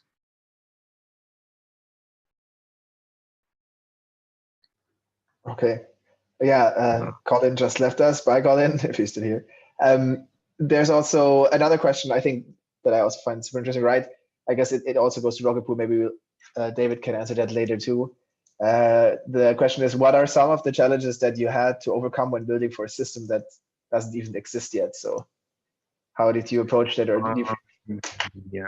Yeah, for us, is we can't make any autonomous contracts. Ethereum 2.0 will change under us. People are writing this as we speak, because Preston also left. So I think Ethereum 2.0 is changing right now. So we had to do with basically all upgradable contracts because we don't know what the future brings us, and we can't make an opt-in protocol because the funds are locked. So much as I don't like it either, we had to go with a protocol that is fully upgradable by the DAO. I think there is a couple of questions in the beginning about how would you differentiate Lido from Rocket Pool. I think I touched this. Basically, Rocket Pool is a lot more trustless than Lido because it allows stakers basically in unpermissioned way, and it waits for Ethereum 1.0 withdrawal credentials to launch, and we are looking for a permissioned set of node operators, and we are making a threshold signature for withdrawal credentials. So that's different threat model. That's different different approach to staking. We both have our reasons to choose the model we did. So I have nothing but respect for Rocket Pool. We're just doing different trade-offs. Yeah, thanks for taking that. I think also like one thing I recently learned, maybe I don't know if you know about it, but I also saw that this Cream Finance has launched some kind of like ETH staking solution too. Do you have any idea how they are designed? Is it just like super centralized? Because I think they also have like some kind of tokenized. Yeah, they're fully custodial. Okay. They basically contacted us for a bit about using Lido or maybe P2P as an underlying staking for Cream 2, but it's not possible without key rotation right now. So it's really it would be really responsible to take private key, validation key that had been shared between different people, different organizations. So that's nothing that we can do right now, and we didn't move forward with that. But basically, yes, they are fully custodial. As basically, there are three kinds of solutions right now on the market: fully custodial ones for liquid staking, I mean. Fully custodial ones like Coinbase is launching, and Binance is launching, and Cream, and I think liquid stake maybe, right? Like there is also weird thing Uncredit, where it is fully custodial with Anchor, but also somewhat custodial with node providers. No, not custodial, but co-validated with node providers. There is a Rocket Pool that is waiting for ETH 1.0 withdrawal credentials, and there is Lido that is doing a threshold signature thing. So that the full spectrum. If it's not doing, if it's launched and doesn't have a threshold signature, it's custodial. That's that. Okay, yeah. Thanks for that. I think there's a final question that I'm seeing here. What are some of the use cases around staked ETH? Oh, it's basically a yield under a yield. So right now, ETH is pretty good collateral that can be used to get some liquidity in form of DAI or something like that, and use that to farm or trade or something. And with staked Ether, you can do the same, but also have a bit of yield not on top, under it. So it's basically the protocol that is under Maker, lower than Maker in the DeFi stack. Okay, thanks so much, Vasiliy. And then, yeah, we come to our final speaker who joins us from Australia, and it's super early, so thanks so much for joining us at that time, David. I'm sure, or maybe I hope you're still awake, and yeah, there you are. Nice. You're muted right now. Oh yeah, thanks so much for joining. Good morning, guys. Hey, my pleasure. Thank you for having me on. Yeah, for sure. And yeah, we're looking forward to hearing about Rocket Pool. So stage yours. Also, all mine? Okay. Yeah, all right, guys. Yeah, Rocket Pool. Okay, I'll give a short introduction myself first. My name is David Rugendyke. I'm founder of Rocket Pool. We started way back in 2016, believe it or not. So we've probably been in this staking game now, ETH2 staking game, along with virtually most of the client teams have built clients, which is pretty surprising. Yeah, we originally started back building a ETH2 staking network for Ethereum, basically 2.0, when it used to be a smart contract based staking system. No, so now we have the Beacon chain. I'm not sure if too many people realize that, but way back in 2016, 2017, staking on ETH2 was actually going to be done through a smart contract. So very, very different systems. But yeah, we basically started back then, and we've been building a decentralized staking protocol for Ethereum 2.0 ever since. So yeah, I can basically just dive in to give you guys a quick show of some slides and a quick demo of the actual network itself. The actual demo really quick, so I'll just give you guys a quick overview through some slides now, which kind of gives you a quick gist of basically what we're about and how Rocket Pool essentially works from the ground up. So yeah, I'll just see if I can share that now. Okay, can you see that all right? Yeah, we can. Okay, cool. Okay, so yeah, this is basically just a little quick guide into Rocket Pool, a decentralized staking protocol for Ethereum 2.0. Like I just said, we've been around for a while, and this is basically a really quick guide in how we kind of work. Okay, so as I just mentioned, we're a decentralized staking network for Ethereum. We started in 2016. One of the main selling points for Rocket Pool itself is it overcomes a lot of the barriers to staking. As you all know, 32 Ether if you want to solo stake. That's no small amount of Ether for anyone or any value for anyone. So basically, if you want to stake through Rocket Pool, the minimum you need is 0.01 Ether to stake. And you can also run a node in our network. We are basically a permissionless network, so anyone can join. We don't dictate basically who can stake and who can run a node. It's all done through our Rocket Pool protocol. Anyway, yeah, we basically serve two main types of users. We have stakers, obviously people who just want to stake without running a node. That's obviously a very big selling point for a lot of people. If you want to have a token which basically gains value over time, you can do that through Rocket Pool.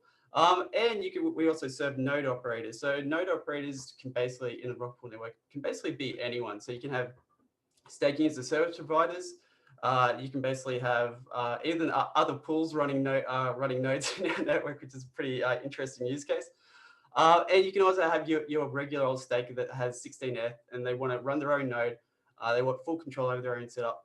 They can do that in the Rocket Pool protocol. So those are the two main groups that Rocket Pool essentially serves. So basically, just onto basically the first group that we just mentioned, stakers. So using Rocket Pool, we actually introduced the concept of tokenized staking back in May. So we've had this around for a while, and our staking token is the ETH token. So this is a token when you actually deposit into the Rocket Pool front end, our smart contracts, you get issued this ETH token in the same transaction. And this is a token that gains staking rewards over time without you having to do anything. And you only need a minimum of 0.01 ETH to actually get any of this ETH token. So obviously, yeah, 32 ETH if you want to solo stake, and you don't get a tokenized staking with that. Obviously, with this ETH token, obviously you don't need to run a node 24/7. All you need to do is basically keep this token secure, and that's it. You don't need to have it locked anywhere or anything else for it to gain staking rewards. Yeah, so you basically just come to Rockpool, you send some ETH to our smart contracts, and you'll get that RF token in the same transaction, which is very, very smooth experience, and also enables things like DeFi, DEXs, smart contract based apps can now stake essentially through these RF tokens. So one important thing I should probably touch on that too is since Rockpool is actually aiming to be a fully decentralized, permissionless staking network, the ability for dApps and DeFi and so forth to basically have a token that gains staking rewards and is decentralized is a very big, very, very important factor for these groups, because obviously if you're running a DEX, like a decentralized exchange, you have some Ether, you want to actually put the Ether to work and do some staking. You can't trust a centralized entity, or really defeats the purpose of being a dApp in the first place. But you can use a decentralized staking protocol like Rockpool, because then essentially your ethos is still intact and you're still operating in decentralized manner. Node operators. Okay, so this is the second half of the Rockpool network. Obviously, someone needs to stake this Ether, which is being deposited by these users and who are getting RF in the same transaction. So node operators in Rockpool network can basically be from anywhere. They can be, someone running a node in their granny's basement, and it could also be professional staking service providers who are actually staking their Ether and their clients' Ether in the network, and actually generating a high return for their own users. So if you want to be a node operator in the Rockpool network, you do need a minimum of 16 ETH. This is basically so you are economically bonded to behave. If you're potentially intentionally malicious, you suffer just as much as anyone else. And for the same reason, it also acts as an insurance mechanism for the network in case of slashing and a few other things.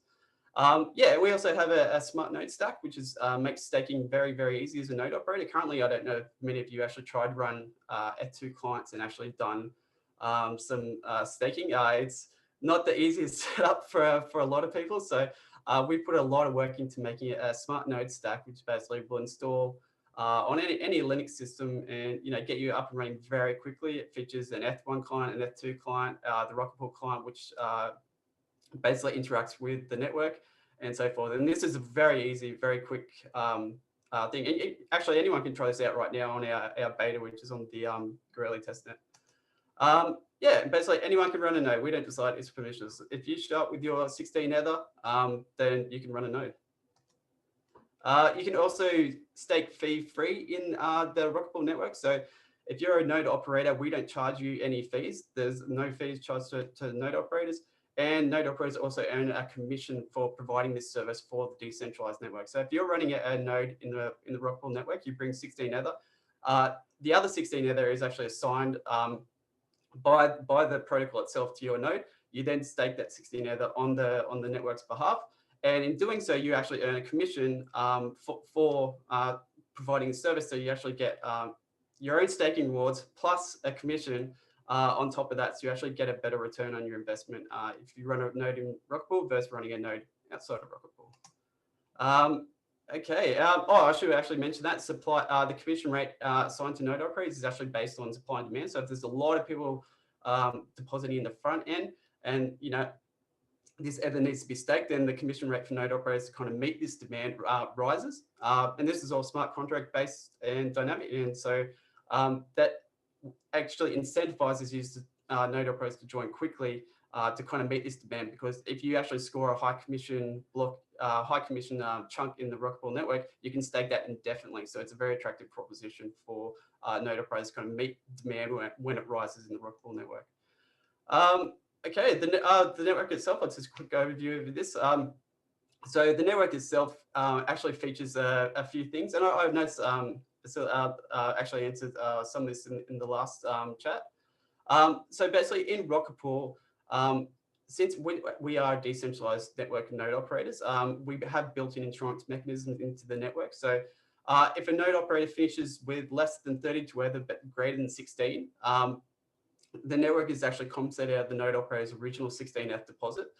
So node operators have the most to gain in Rockpool, but if they're a really terrible node operator and they perform really, really badly and they finish with a deficit of less than 32 Ether but greater than 16, the network is actually compensated from the node operator's original 16 ETH deposit. So let's say they finish with 28 ETH.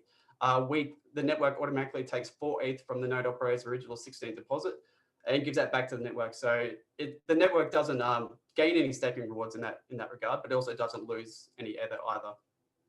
And to touch on the actual slashing conditions, we have a system where you can actually stake RPL our token up to a certain collateralized amount, and in return for doing so, you're actually awarded more RPL through inflation in our network. So you can actually earn, rewards on your own stake, a commission, and RPL tokens, which are used in governing our DAO by running a node in the Rock Pool network and providing collateralization through gate slashing conditions. So anyway, variable commission rates based on supply and demand, as I just mentioned. If there's a lot of Ether coming in the network and not many node operators coming to meet that demand, then the commission rate rises, incentivizing new node operators to join and kind of stake these high commission blocks for as long as they want. And RS value increases based on the performance of the entire decentralized network. So so if there's any kind of slashing condition or any kind of major outage, I don't know how familiar most people are with slashing conditions in ETH2 or even penalties. If there's a large amount of downtime, if a large amount of validators go offline at the same time, the penalties are increased virtually exponentially. So that's a very bad thing. So with a decentralized network, our node operators are actually spread out all over the world. So the chances of that happening are far fewer. And that's kind of another built-in insurance mechanism to make sure RS value increases based on the performance of the entire network and not just a few nodes in a centralized location. Okay, now I'll just give a very quick beta demo. Our beta is live at the moment. You can actually go to beta.rocketpool.net. Anyone can try this out. So this is basically the front end of Rocket Pool. We only provide this gateway. Anyone can basically build on top of Rocket Pool and make their own kind of gateway and so forth as well. This is just one for the demo. So I'll just show you quickly how this works. So I'll just select the wallet, connect to my MetaMask. That's it. So my MetaMask account is now hooked up. You can see I have 80 ETH and 8.3 RF, which is our tokenized staking. So basically, if you want to come to Rock Pool, deposit, let's say you deposit 4 Ether, it'll show you how much RF you actually get, and you'll see below that the actual ratio at the moment. So one ETH equals 0.9996 RF, and that ratio will actually change daily based on the amount of rewards the Rock Pool network earns. So you can basically just trade that right now, and let me just confirm that. Okay, so just waiting for that to actually get confirmed. So basically, when that confirms now, I will have basically deposited 4 ETH into the decentralized network. These node operators will then basically pick up this Ether and start staking it. There we go. And you'll see now I've actually just received, there you go, another 4 RF. And that's all there is to it.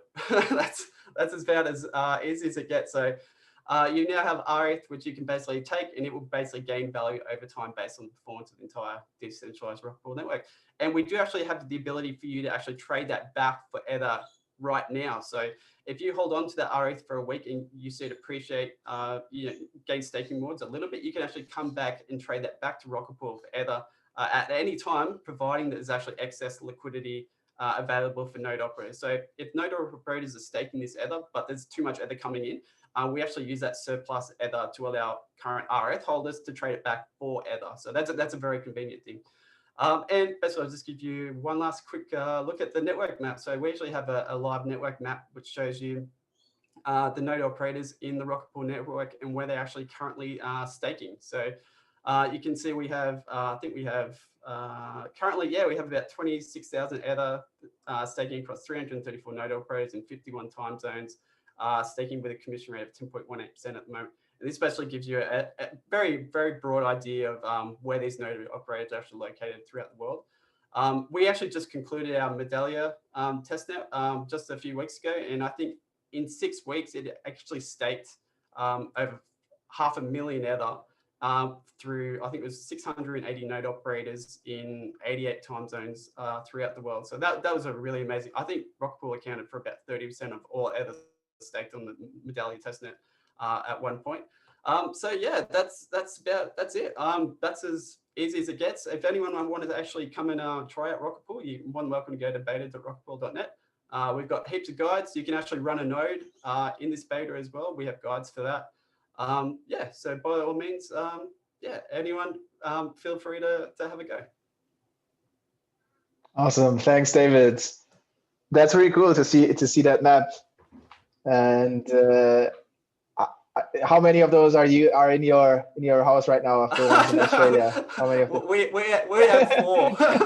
So yeah, it's actually we've actually doing a giveaway for this beta. So if you do actually participate and run a node, we actually reward you at the end of the beta based on your performance. So that there's a really kind of good way to get everyone in there and having a go. Actually, you'd say a lot of those nodes are actually staking as a service providers who are actually running these nodes, you know, in various places throughout the world as well. So yeah, it's I think our Medallia testnet actually blew me away with just how decentralized the network actually became after 6 weeks. You can see node operators. We had node operators in South Africa running in South America, all over Europe. Yeah, it was really good to see. Awesome. Yeah, that sounds really cool. You rarely see that in, like, you know, node operator maps of like other networks. That mostly like Africa and even Australia is often pretty blank. It's all like centered in the US, Europe, and China, maybe like Asia. Yeah. So that's dope. Yeah, we also had like questions for you. I think like there's a pretty long one. Yeah, oh, shit. That is. I think maybe you covered it a little bit, or we kind of touched upon it. There's a lot to Rocket Pool, so we could talk for another half hour at this point. Yeah, sure. Okay, I'm just gonna read it. Like you'll see what you can say to that. So you said the question is, you guys decided to launch once smart contract withdrawals are implemented, which Rocket Pool believes to be in Q1 of next year. Anyone not so familiar with the technical details might be a bit confused because it was communicated that withdrawals will not be possible in phase 0. Could you elaborate a bit on that? Why did you decide to do so? Yeah, no, that's a really good point. So yeah, obviously withdrawals themselves won't be enabled for quite some time. It's just the ability to specify a smart contract that could receive this withdrawal in the future. So that's obviously for us and our ethos of being you know, entirely decentralized. That's a must-have. So that's basically why we're waiting for this to come into the spec. The ETH2 spec, and then we can eventually build it out and launch Rocket Pool from that point forward. So it doesn't actually need to be built by the clients like this feature. It just needs to be implemented in the spec, and then we can build to it, and the clients will basically build the ability for this to happen at a later date. So once it's in the spec, then we can build to that and launch Rocket Pool essentially. I mean, for us as a decentralized network, if we did want to launch now, we could do that, but we would need to use a custodian or, you know, an aggregate BLS signature. And that's a heavy point of centralization for a decentralized network. So trying to maintain our ethos, we actually kind of sat down, thought about this for a while. We could see the writing on the wall that this was going to be built in. Daniel Ryan said it was his next big thing that he was basically going to work on in the spec. And so we've been working with them and communicating through various channels to kind of get this spec built out. So provided it, you know, it doesn't come too late, yeah, we are more than happy to wait because like I said, it's just an absolute must-have for a decentralized network. I mean, you wouldn't need to trust any of our node operators or anything like, or us, you know, with a custodian or anything like that to actually to actually bring this ether back from wherever it was held, you know, whichever custodian, bring it back to a smart contract where, you know, RF holders can then trade it in for this ether. So that's a huge point of centralization and something we yeah, really want to avoid at all costs. Yeah, that makes sense, right? If like, I think like the difference maybe in Lido is that, you know, you kind of trust these permission node operators already, and you also trust them in this distributed custody to some extent, right? But if Rocket Pool would have done the same, then maybe like this would be like the most centralized vector. So I think it's an interesting choice for you to like, we're gonna wait. Yeah, and it kind of makes sense to me. Yeah, exactly. So like at the moment, like Rocket Pool is a decentralized network, but if we did launch with a custodian, it wouldn't be trustless. I mean, you'd have to trust us in that regard. So our main ethos again is to be decentralized and trustless. So as long as this comes in, Q1 next year, then we should be good to go. Yeah, I think like that's one thing that everyone that here in Collin almost seems to like agree on, that we want this withdrawal method to be there. I think there's also a lot of discussion going on on Discord, on the research forums, but yeah, as so often in Ethereum, probably there's a lot of people to be convinced of, and like there's a lot of things to be set in place for it to actually happen. So I hope we will see that happen for sure.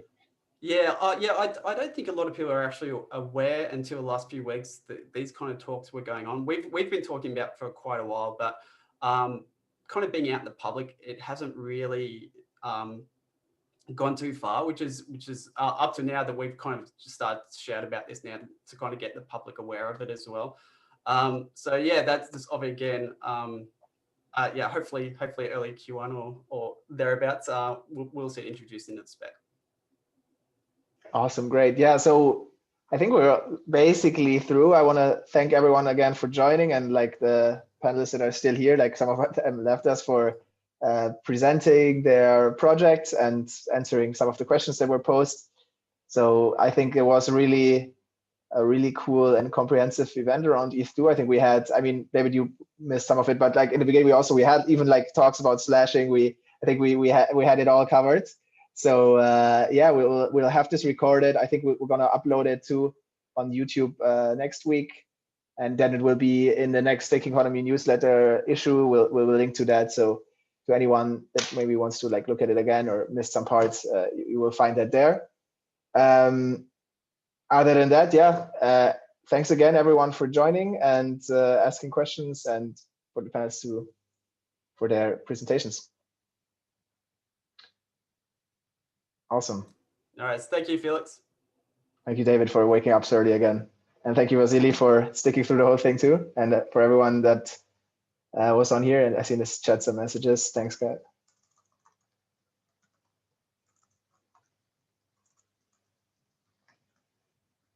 Okay. All right, bye. Have a nice day, everyone.